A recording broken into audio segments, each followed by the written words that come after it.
Steve Adubato, it is my honor, my pleasure to be here at NJIT. It is also our honor to introduce Bart Scott, who is a former NFL player, CBS sports analyst, and also a consultant with Morgan Stanley Global Sports and Entertainment Division that's focused on helping athletes do what? Preserve their income, their wealth, grow it, and we've been at it for about a year and a half, and it's going well. We have an opportunity to try and change the narrative. Now, you played in the NFL for 10 years? 11. 11, made $61 million. Oh, man, you did your research. Yeah, it's not listen, Google's a good thing, right? But here's the thing. Yep. We had you on not just because you had a great NFL career, and those of us in the New York, New Jersey area know you for the great work you did with the Jets. There's a problem.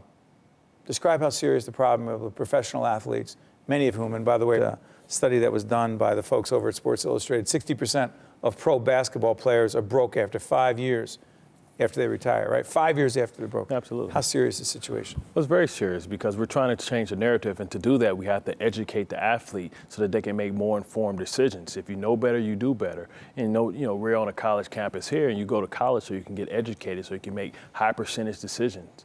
And athletes are really challenged with things that other people in society aren't.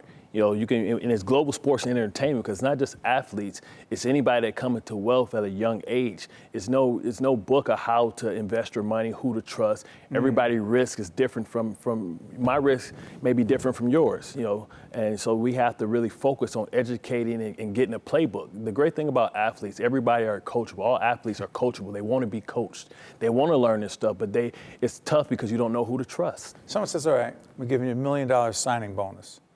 That athlete thinks it's $1 million. Right, wrong. What is it really? Exactly. It's about probably 60% of that. So you might actually see $6 million of it, but also you have to pay $600,000. Yeah. So $600,000. So you have to pay people, right? After that, you have to pay your agent. You have to pay your CPA. You got to get a tax plan. And you have to learn these type of things. But what happens is a lot of these kids that's coming into a lot of wealth are coming from areas where their family and their background really don't know what to do with it. And what happens is, we do a segment, and we were able to really sponsor the Senior Bowl this year, where we had a lot of athletes, a lot of which were going to go. But I think what made Excuse me, we should make it clear. Sorry for Bart. The Senior Bowl is a college game where the best of the best. A lot of these are going to pros, right? Yeah, a lot of them. They're signing big deals. Absolutely. I'm sorry. But we're able to not only do a program for them, but we're able to do a program for their parents as well. Why? Because their parents are the ones, and the family members are the ones that make it very stressful for the athlete, because when you come from an urban area, you have a lot of people that you have to help as well. And one of the hardest things to say, I can say no to you easily because we have no emotional attachment. Right. No history. But it's harder to say that to your mom, your dad, or your cousin that's homeless, or you get all these hang-ons, and it's hard, and you have to learn how to say no. And we always inform the athlete that you are the CEO of You, Inc. You can grow your company how you choose to, but everything you do, every decision you make should be made to having a strong business that not can only be successful while you're playing, but that can transition. So we talked to them about transitioning out of the NFL. I'm an example of transitioning out, having a plan. The thing that athletes struggle with, they never see the end coming. You heard Alex Rodriguez say the other day, every great athlete always think they have one good season left in them. They don't see the end coming, so you don't prepare. Did you? Did you? Because you're just such a great player. And I'm thinking to myself, as a broadcaster, did you see at a certain point in your 30s, hey, this is going to come to an end, and did you prepare yourself for the potential for a career in broadcasting and in the other work you're doing? And what'd you do? Well, I retired at 32, so I was early into my 30s, but I went 10 years without missing a game. So I thought that I couldn't miss a game. I thought I was indestructible, and I tore my toe up. But early on in my career, when I played for the Baltimore Ravens for 7 years, I took advantage of the continuing education program. I went back and got my degree, and I continued to build my brand. And what does that mean, build your brand? Build your brand. So at some point as an athlete, my body's going to break down, and I can't sell my body anymore. But what I can sell is my brand. And my brand of being... Your reputation? My reputation, absolutely. And you have to ask yourself as an athlete, is anybody going to buy what I'm selling? And you do that by going out into the community, being a quality guy, keeping your nose clean off the field, no DUIs, no partying in a way that gets you into trouble. Exactly. No Johnny Manziel, no disrespect to Johnny Manziel. Johnny Manziel. Just No, listen. I don't want to point him out, but let me ask you this: damaged goods. His brand. Damaged goods. He can't even sell his body, let alone his brand. So say he says to himself, Bart, you can't tell me anything. I'm a superstar. Everybody loved me in college. I signed a big bonus. I signed with the Browns. Don't tell me anything. Proof's in the pudding. For every person I can show you a dear friend of mine, Ray Rice, who damaged his brand. Now he can't sell it. He can't get a job. He's a good young man at Rutgers. Right, and he's seen as toxic, right? You can't sell it. And what happens is perception is reality in this game. So you can work hard to change to be a better person. A really bad decision. Right, which Ray Rice did. Impulsive decision can change the course because there's always another athlete behind you. Right? NFL, not for long. And it's not just NFL, it's the NBA, it's any sport.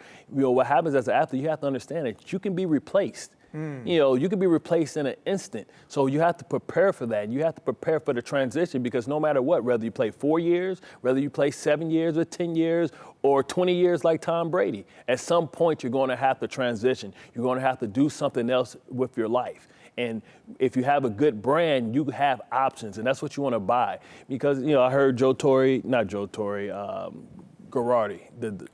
Joe Girardi, right? He talked about an athlete dies 2 deaths, right? Because it's painful, because you've done this your whole life. A-Rod's going through it right now as we speak, but go ahead. You've invested so much. That's why Michael Jordan came back, not because he needed the money, because he missed the cheers. It's nothing that you can do or that can duplicate going out in front of 70,000 people, busting your butt, preparing for battle, and going out and being able to have a physical consequence. Nothing can replace that. It's the ultimate drug. That's why guys can't walk away. But the consequence of it, the consequence of not preparing for your future after your body breaks down. Right. Serious. We've seen athletes hang on too long.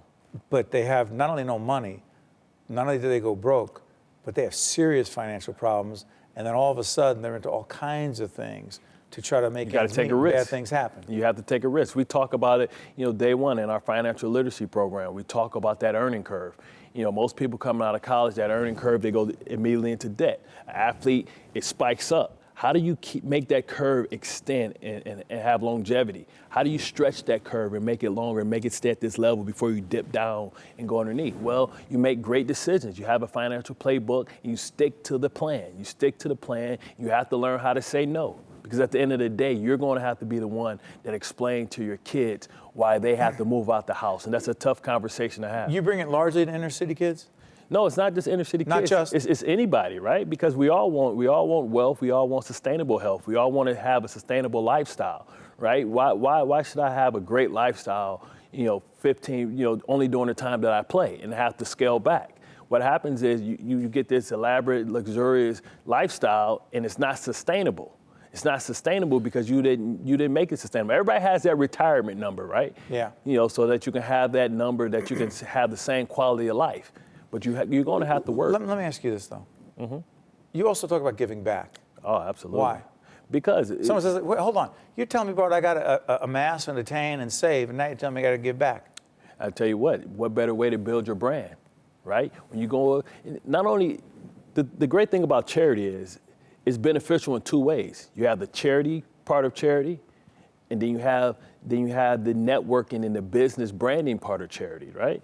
So, when you're in there, you are able to be in a room with people that have the ability to give, right? And you meet people, and that's where building and networking. We say it all the time. It's not about your net worth. It's about your network. Because people won't give you money, but they'll give you information.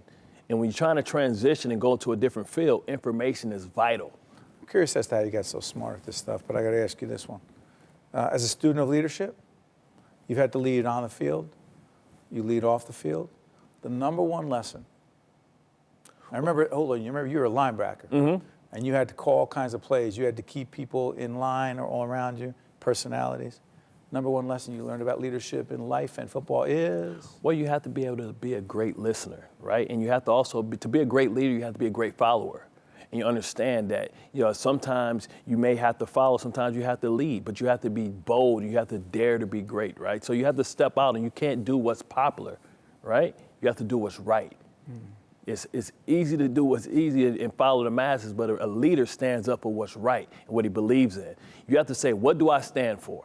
And you don't compromise that for anybody. That's what leaders do. Bart Scott, you can check him out, CBS. Yeah, man. Sports analyst. Check him out on the weekends. He's great, good stuff. Former NFL player. He gave us a lot to cheer for with the Jets here. And Morgan Stanley, Global Sports Entertainment Division consultant there. I want to thank you, Bart. Appreciate it. Pleasure's all mine. All good. Stay right here. We'll be right back right after this from the New Jersey Institute of Technology. Thank you. My pleasure.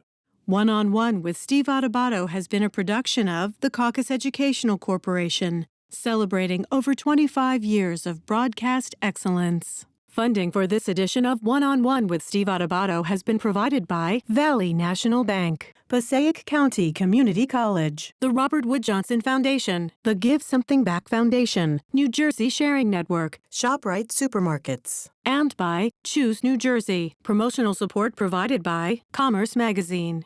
And by hipnewjersey.com. Live hard, work hard, play hard. You're from New Jersey, and so are we. Transportation provided by Airbrook Limousine, serving the metropolitan New York, New Jersey area.